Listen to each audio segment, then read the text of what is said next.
Today, we shall be talking about the types of share capital.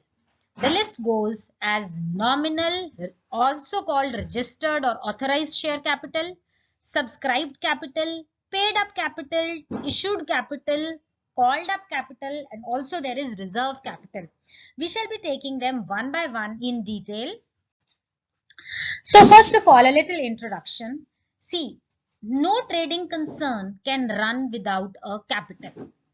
What is capital? Capital is the money which is needed to run a business.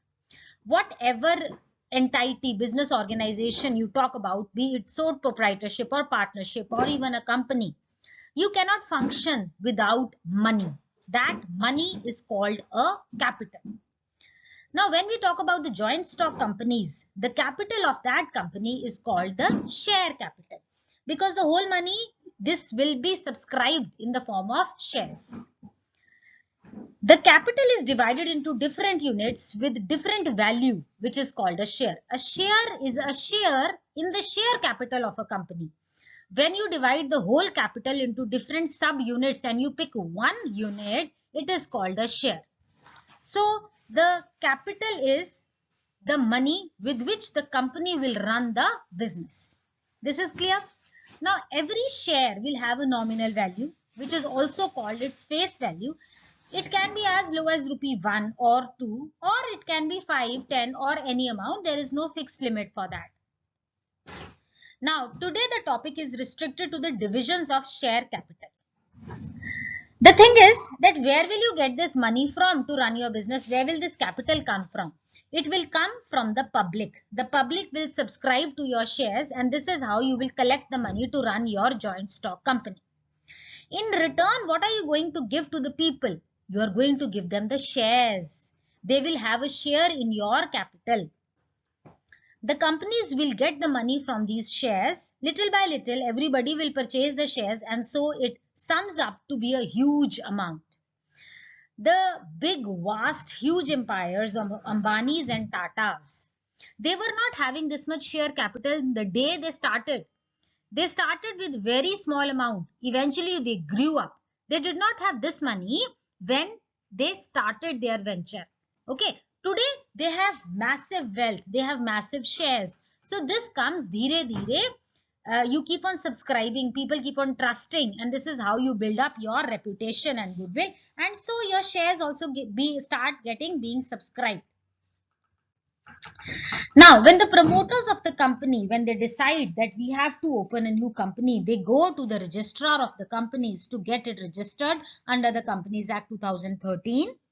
The promoters of the company, they have to mention about their share capital in the memorandum of association.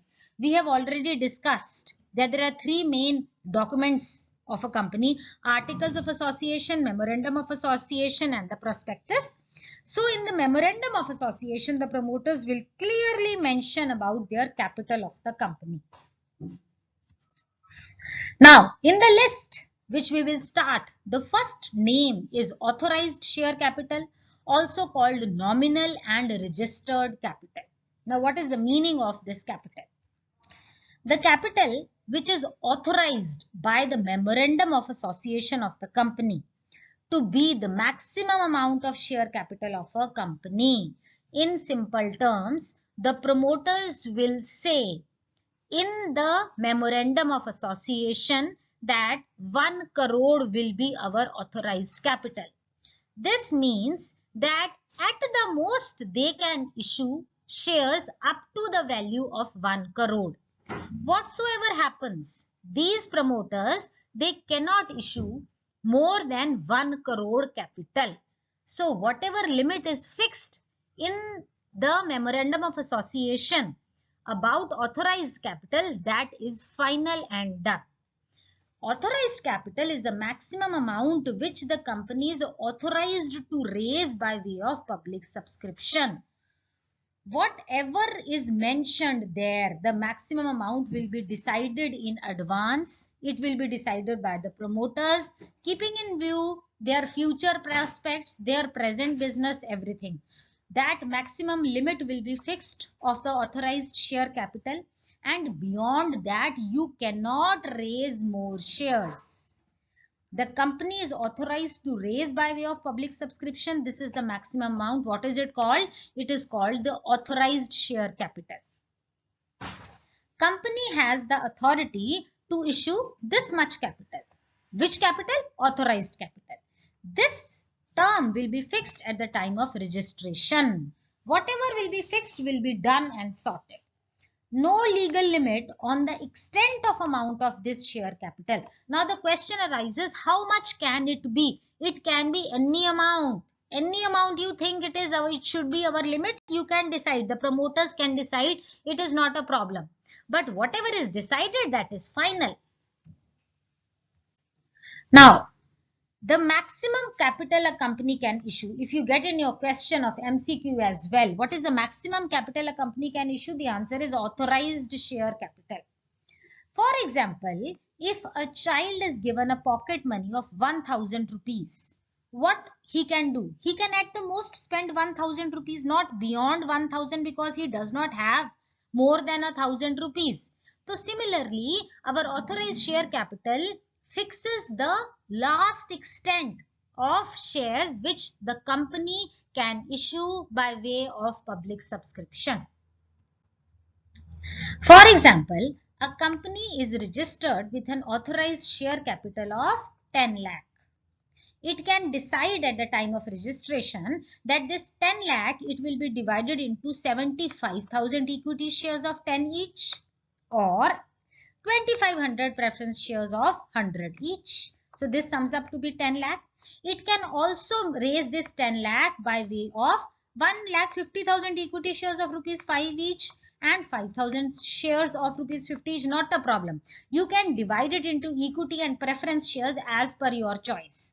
But my point here is, if the authorized share capital is of 10 lakh, which you have decided, you cannot go beyond 10 lakh. Up to 10 lakh, you can raise your shares as and when required. Immediately you want to raise capital of 10 lakh, you can go ahead. In the first year, you just want to raise capital of 2 lakh and you want to raise 8 lakh later on, not a problem. You can go any way you want. But my only point is that this is the bar. This will be the bar of this 10 lakh. Beyond this, you cannot cross this bar. When deciding about the authorized share capital, the present needs of the concern, how much capital do you need right now? Because when you are going to start a business, you might be needing to invest in the land, building, machinery, patent. There are so many things. Also, you have to keep in mind your future needs of the concern. In the coming years to follow, you are going to expand your business into these concerns as well. So keep it in mind, your present needs, your future needs, only then you should decide your authorized share capital. The company can fix any amount as the authorized capital. There is no limit on fixing. It can be any amount. But whatever is fixed is fixed. In case the company wants to issue more capital than authorized, supposingly you have mentioned 10 lakh as the authorized share capital and now you want to raise another 5 lakh rupees. So what will you do? You have to alter, you have to change the capital clause of the memorandum of association. It is not easy to alter this clause and it involves lots of formalities. Now, it is not necessary that whole of the authorized share capital will be issued for subscription. Not required. The company can issue shares as per its requirements. Let's say you need 2 lakh rupees right now. So you issue 2 lakh share capital right now and the rest you don't issue. After 2 years, you again need funds either for expansion or for new venture, whatever. You want another 3 lakhs. Now again issue 3 lakhs. It's not a problem. So as and when you need, you can be issuing that share capital. The authorized capital only fixes the maximum limit beyond which it cannot go. As I told you, this will be the bar which you cannot cross. Second point is the issued capital. Now, the company will issue shares according to its requirement. As and when, as I told you, as and when you need capital, you can keep on issuing. It may not need the entire capital at one time. If 10 lakh is the authorized capital, you may not need 10 lakh right now. You may be needing 3 lakhs right now. Further, after 2 years, you may be needing 2 lakh more rupees this way. The capital needs go along with its development stages. As and when the company progresses, company expands, more and more capital is required. The capital which is offered to the public for subscription is called issued capital. Now out of 10 lakh, if I am issuing 2 lakh share capital, then my issued capital will be 2 lakh. It is a sub part of authorized capital. Issued capital will always be less than authorized capital because it is a part of authorized capital.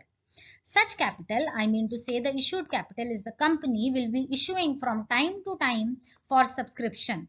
It will be a part of authorized capital which is offered to public for subscription. Issued capital can never be greater than the authorized capital because authorized capital is the limit, it is the bar. Out of the authorized capital, it is up to the company to decide how much it wants to issue. The part of capital which is not issued is called unissued capital. If out of 10,000 shares of rupees 100 each, the company is issuing 8,000 shares for public subscription, then what will happen? 8 lakh will be the issued capital because you are issuing 8,000 shares. And what about this 2 lakh? This 2 lakh will be your unissued capital. So it's a very clear difference, and I hope you have understood what is the meaning of issued capital. Issued capital is that part of authorized capital which is issued to the public for subscription. Third point is the subscribed capital. See, now first I told you authorized and then we talked about issued capital. Now the company will issue the shares. Okay. The public subscription may not be applied for full. If I am offering 100 shares to the people, maybe the people are just ready to take 70 shares. It can be quite possible. So, subscribed capital is that part of the issued capital which is taken up by the public. How much are the people willing to subscribe for your shares? The part of issued capital for which applications are received from the public. So, you know how you allot the shares. You first issue them, then you receive the applications. So, how many applications are received? That is called subscribed capital. Let us take an example. If out of 10,000 shares of 100 each, the company issues 8,000 shares for public subscription, then 8 lakh is the issued capital. Very clear? 8 lakh is the issued capital. Now, if the public subscribes only for 5,000 shares, out of this 8,000 shares, the public has subscribed for 5,000 shares, then the subscribed capital will be 5 lakh. 5,000 multiplied by 100. So, what is your subscribed capital? 5 lakh. Okay. Now, if you issued 8,000 shares, if all the 8,000 shares are subscribed by the public, then the issued capital and the subscribed capital, they will be equal. Issued capital will also be 8 lakh and the subscribed capital will also be 8 lakh. So, what is the meaning of subscribed capital? That part of issued capital for which actually you receive the applications and the public is ready to subscribe to that. So, if you issue 5,000 shares, if you issue 8,000 shares, then it can be possible that the people just want 5,000 shares. Or you issue 8,000 shares, it can be possible that people want all the 8,000 shares. So, it can be either way. Either people will take the same number of shares, or the people will take less number of shares, or the people can also take more number of shares, whatever it will be. So, if the shares are more, then what will you do? You will do pro rata allotment. Now, the subscription of shares depends upon the reputation of the company. If you have a very high goodwill, people know you, your name is there, then no problem. You will not have any problem in selling the shares because people will happily subscribe to your share capital. Application for shares, it can be more, it can be less than the number of shares offered by the company. Just as I told you, if the company is issuing 8,000 shares, it can be possible that people subscribe for 8,000 shares. It can be possible that people apply for 5,000 shares, and it can be very well possible that people apply for 10,000 shares. Anyway, it can happen. If the applications for more shares you receive than you are issued, supposing you issued 8,000 and you are getting application for 10,000 shares, then this is called oversubscription. Why does this oversubscription happens? Because your company has a goodwill, it has a good name and sound reputation. Then in that case, you will be going for pro rata allotment. And if the applications are for less shares offered for subscription, then it is called under subscription, because that your reputation is not very high, but still people are ready to take your shares. That is called under subscription. Now, as per SABI, the company must get at least 90% subscription of its issued capital. At least 90% of your capital, it should be subscribed. In case the subscription is less than 90%, then the company has to return the money to the public. This means that the public issue fails. Our next terminology is the called up capital. Now, what is the meaning of this? After the receipt of the share applications, the board of directors make allotment of shares to the applicants, है ना? Because if you issued 8,000 shares, people may be willing to take the same or less or more number of shares. Now the board of directors, they will be making allotment to whomsoever applied. Certain amount will be payable on application and the balance at the time of allotment and calls. The capital is called up as per requirement of funds. Let us take an example. Supposingly, the value of one share is rupees 10. Okay. Now, the company may be asking for 2 rupees with the application money. When you will apply, you have to pay 2 rupees. That is the application money. है ना? When you enter a university or a college, you also pay for the application for the prospectus. है ना? So, similarly, if the company can say that out of this 10 rupees, 2 rupees will be paid with the application. You will pay it? Very good.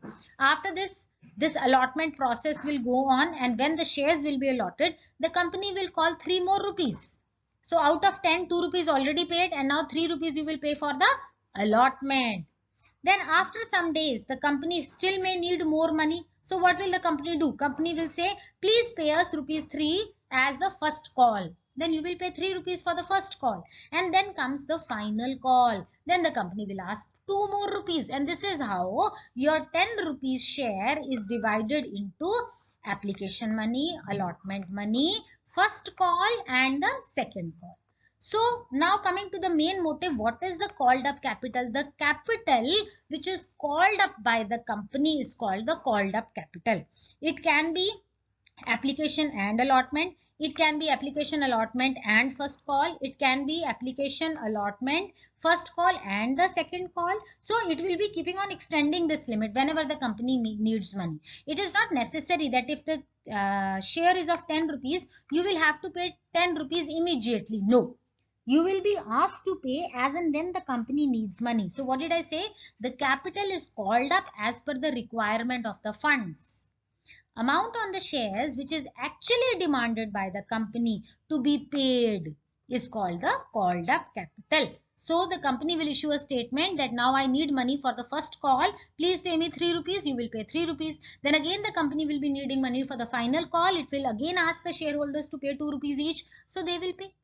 Okay. The portion of the subscribed capital which has been called up, how much call has been made by the company, in simple terms, that is called the called up capital. Supposingly, the company calls for 50 per share. The value of the share is rupees 100 and the company has just called 50 per share. Okay. Number of shares is 8,000. Value of one share is 100, but the company has not asked for 100 rupees. It has just asked for 50 rupees. So what will be the called up capital? It will be 8,000 shares multiplied by 50, which is equal to 4 lakh. So what is the called up capital? It is the 4 lakh rupees.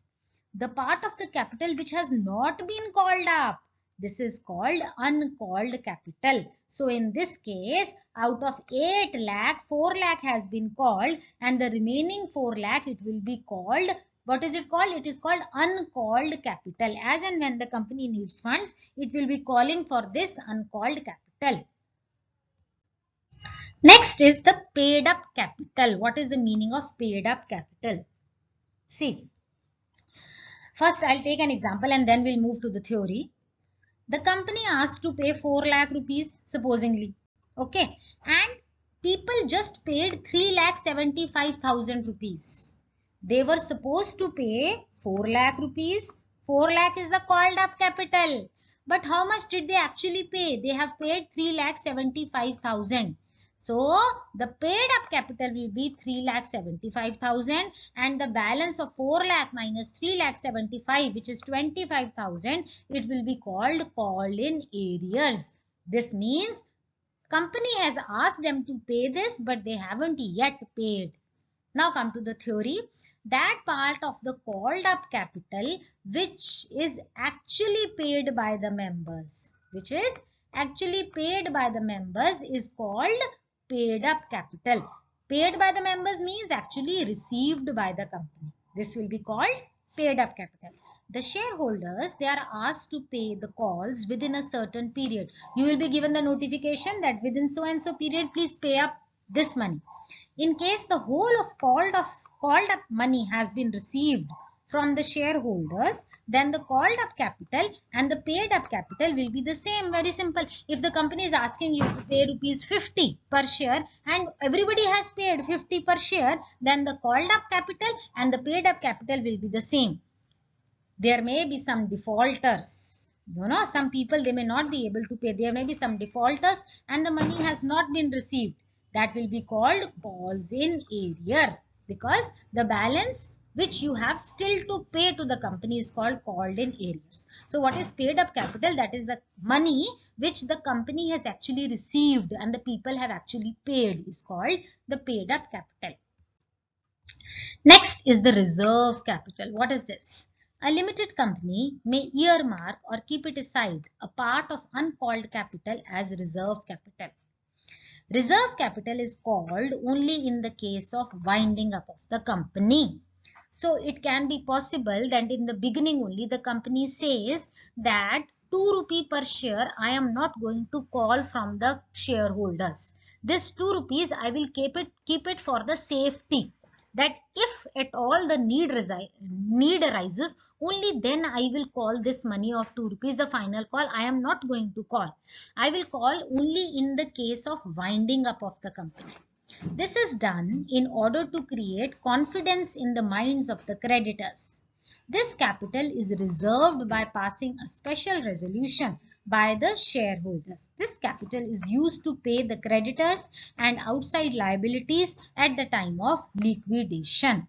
So, supposingly you are getting a pocket money of say 20,000 rupees. So, what do? You keep 2,000 rupees aside, that I am not going to spend this 2,000. Okay, let me manage with 18 and this 2,000 I will be spending only if some emergency arises. So what are you doing? You are keeping that 2,000 rupees as reserve.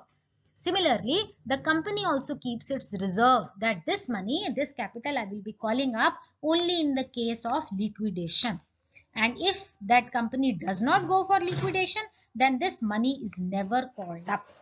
No accounting entries is required to create this reserve capital. Only a note will be given regarding the reserve capital in the end of the balance sheet.